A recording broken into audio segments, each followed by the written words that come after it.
السلام عليكم. اليوم حضرت معكم قريشلات كما كتشوفوا.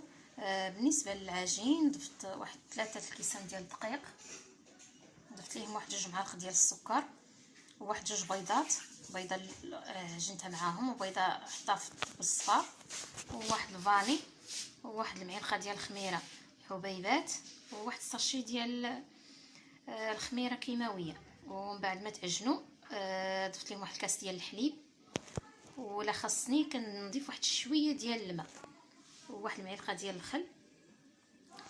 ومن بعد ما تعجنوا مزيان ضفت لهم واحد 2 معالق ديال الزبده كيدلكوا بيها، وكتكون العجينه كما كتشوفوا خفيفه. وبالنسبه للحشو ممكن تعمروهم كريم باتيسير ولا الشوكولات، وخليتها تخبرات مزيان. ودابا دهنتها بالبيض وشويه ديال الحليب، والتزيين كيبقى اختياري، كيجي خفيفه. نتمنى تجربوهم، وغنشارك معكم في الاخير كيفاش كيطلعوا. راه كيجيو زوينين وخاويين مشهده كالشهده من الداخل.